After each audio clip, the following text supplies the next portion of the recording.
Madison madness. Wisconsin's capital is under siege from public sector unions. Governor Walker isn't backing down. Our bill is about balancing our budget. Tonight, filmmaker Bob Bowden exposes the unionized workforce whose students are deficient in reading, despite huge sums of taxpayer money wasted on the schools. Then, Reason Magazine's Peter Suderman exposes the myth that unions represent the little guy, why public sector unions are no friend or help to the average American worker. Plus, the battle against Obamacare rages on. The worst bill that's ever been passed in the history of the Congress. The man who said those bold words, Republican Congressman and physician Bill Gingrey, is here. And Libya on the brink, the madman in charge, promising more death rather than freedom. This guy will kill, has killed, will do whatever he needs to do to stay in power. Pulitzer Prize-winning journalist Judith Miller on the fallout of fallen dictators.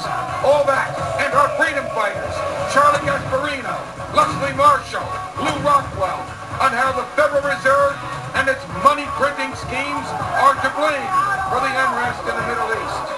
But the money printing would stop if we lived by these principles. That government is best which governs least. The people are entitled to a government that stays within the confines of the Constitution. The Constitution was written to keep the government off the people's backs. Gingrey, Miller, Gasparino, Marshall, Rockwell, Freedom March. The revolution continues now.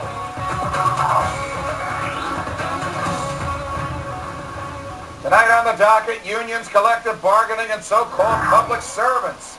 A big reason why states are broke is that public employee unions have negotiated contracts with politicians that serve the interests of their members, not those of the taxpayers. This is what Wisconsin Governor Scott Walker wants to end. In this perverse incentive structure, public employee unions take member dues to pay for the campaigns of pro-union politicians. The pro-union politicians win office and then negotiate sweetheart deals for the unions. You know, the type of deal that gives tenure to teachers after 3 years of service, no matter how poorly they perform. The type of deal that guarantees pensions for life. The type of deal that makes it impossible to pay good teachers more or poor teachers less. Is it any surprise that our public schools are so terrible? How hard would you work if you couldn't get fired and got health care and pension costs paid by your boss until the day you die? And if no one rewarded you for good work, I imagine you feel you didn't have to work very hard at all. This is one of the greatest swindles in our history. And the victims are more than just state budget sheets and taxpayers. The victims are also our children. Here now to expose just how poorly the unionized teacher workforce teaches in Wisconsin and across America is filmmaker Bob Bowden, whose documentary, The Cartel, exposes the corruption and mediocrity integral to our public school system. Bob, it's a pleasure. Welcome back. Welcome here. Thanks. How bad is teaching today in public schools? Focus in, if you could, on Wisconsin.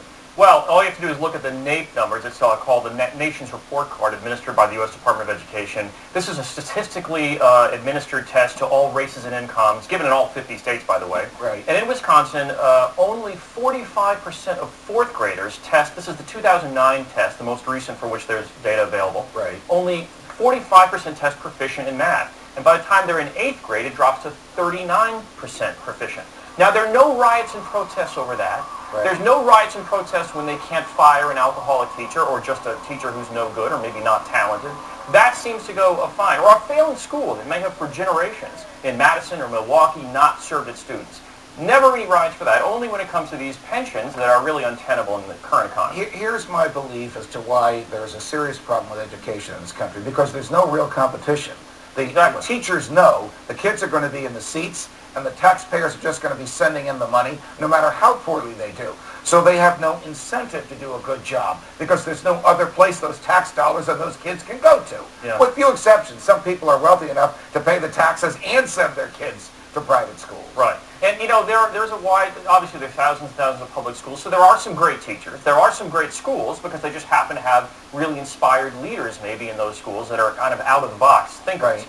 But nevertheless, the broad swath of American society, it's shown in the international comparisons. All you have to do is look at how the U.S. ranks compared to other large industrialized countries, and we spend the most and do the worst. Spend the most and do the worst. Is there any practical way to measure how well a teacher teaches? When I say practical, I mean given the collective bargaining agreements that the states have entered into with the teachers' union. Sure. Well, actually, data crunched by the RAND Corporation was released just last year, 2010, by the LA Times, causing A.J. Duffy, the teachers' union leader in Los Angeles, to announce a boycott of the LA Times, and Right. which went nowhere, of course.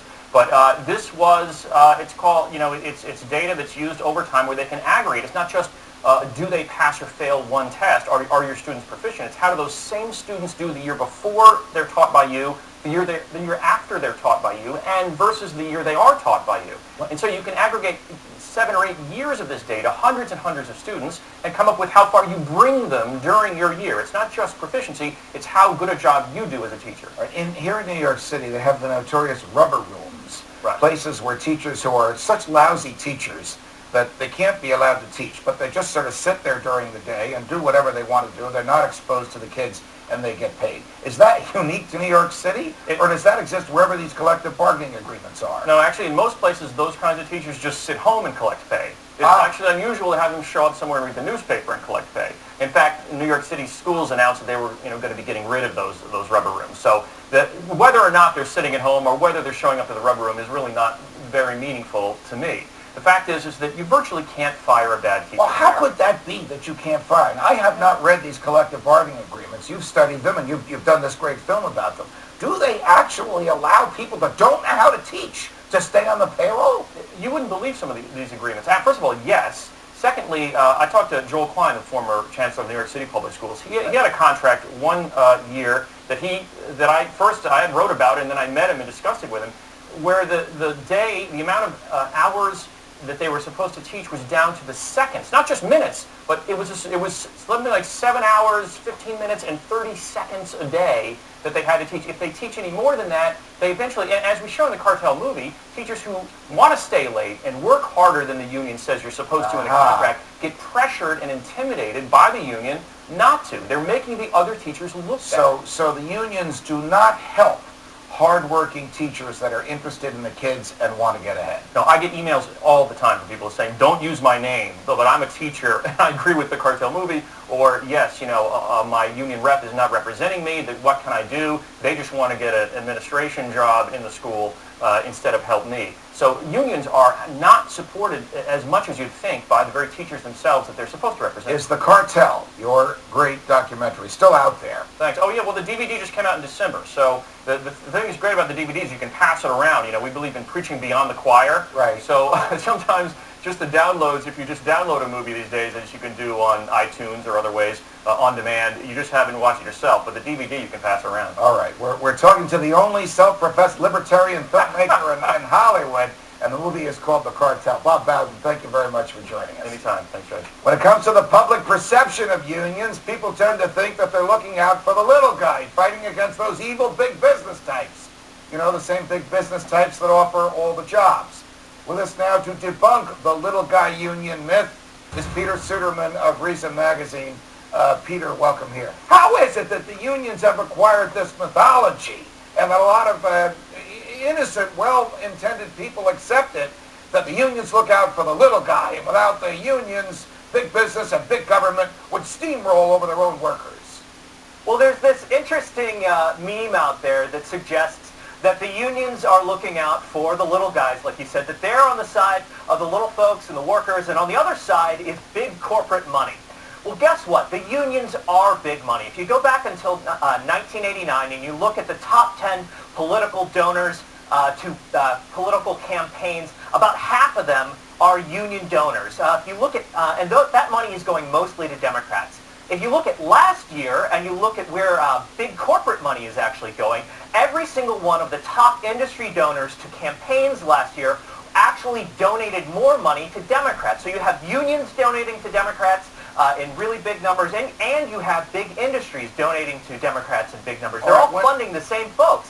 When a public sector union leader is negotiating with a public official, let's just use as an example, the head of a labor union in New Jersey is negotiating with the governor of New Jersey. I'm not talking about the present governor, I'm talking about his predecessor.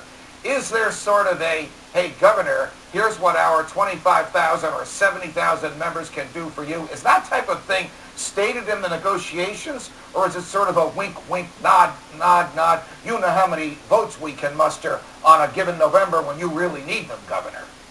Well, certainly it has to be understood on both sides of the negotiating table that public sector unions are historically some of the biggest donors to Democrats. Right. And so here's how the situation works. Public sector unions collect donations from their members. Then they spend that money to elect friendly candidates, mostly Democrats. Those Democrats get put into office, and then those Democrats in office sit on the other side of the negotiating table from the unions when they're negotiating their compensation and their benefits. So effectively, unions are controlling both sides of the negotiating table. That's not a negotiation. That's a recipe for taxpayers to lose a lot of money and to end up funding these guys way beyond what's really fair. Well, that's the mess that John Kasich in Ohio and Scott Walker in Wisconsin and Chris Christie in New Jersey find themselves in now. As these contracts expire, they saw what the contracts gave away, and it's now time either to negotiate new ones or to stop negotiating with the union leadership. And you know why I chose New Jersey for that example? Because the former governor of New Jersey, not Chris Christie, his predecessor, sitting across from him and negotiating with him as the head of 75,000 members of the state's workforce was his former girlfriend. Not only a labor union leader, but somebody he knew rather well. I mean, that would never happen in business where there was competition or where there was a profit motive, would it? Well, I don't know that what we know about how negotiations always work in business, and certainly you have friends who do business together. But the thing is that with public sector unions, what they have is a monopoly on the ability to extract taxpayer money. It's not like when you have private sector unions, where if a private sector union overreaches and it causes that company's product to become too expensive, folks can decide I don't want that anymore. And when you deal with public sector unions, what happens is that they get bigger benefits, they get bigger compensation packages, and as a result, taxpayers have to shell out. They don't have a right to not pay their taxes. They don't have a right to not pay for those government services. Right. The folks negotiating those contracts know that, and they take advantage of it. And of course, businesses can go out of business, but the government is always going to be there. Chris Christie in New Jersey is stuck with the deal that John Corzine negotiated no matter what. He has to wait for that deal to expire before he can negotiate a new one. Switching gears just a little bit. Tell me about the plight of union workers, whether they're police or fire or mechanics or teachers, working on the public payroll, who want to work harder than the union bosses want them to work. What happens to those guys and gals? Well, they certainly aren't going to be rewarded for it, because the way union deals are typically structured is that people are paid by seniority. People are paid by the time they put in, not the amount of effort they put in, not their productivity, and not their efficiency. And so when you have deals like that, it incentivizes people to do the absolute minimum possible. And so if you want to work hard and show that you're a better worker and a better producer, tough luck. It's not going to get you anything. And so probably you're not going to end up doing it. Do you see us at a crossroads today? I mean, you have the three very, very strong-willed people in Chris Christie, Scott Walker, and John Kasich, who are about to draw a line in the sand and say, no more collective bargaining, no more giveaways, no matter what. These guys were just elected to their jobs. They don't have to face the electorate, in the case of two of them, for 4 years, in the case of Governor Christie, for 3 years. Certainly we are at a crisis point in terms of state budgets, and something is going to happen to give. If you look across the nation, states are facing about $82 billion in shortfalls just this year alone. Wow. You look at Wisconsin in specific, long-term, not just this year, but long-term, that state faces about $77 billion in unfunded pension liabilities. Now, one of two things is going to happen. Either you're going to have to make service cuts and raise taxes in order to pay for those liabilities and shortfalls, or you're going to have to negotiate them down and cut back somewhere. And I think taxpayers have shown, have repeatedly said that that a majority of taxpayers don't, believe that public sector workers are overpaid. They don't think government workers are going to. Peter Suderman, thanks very much for joining us. The ultimate insult to Obamacare. Find out what it was and meet the man who said it. Next.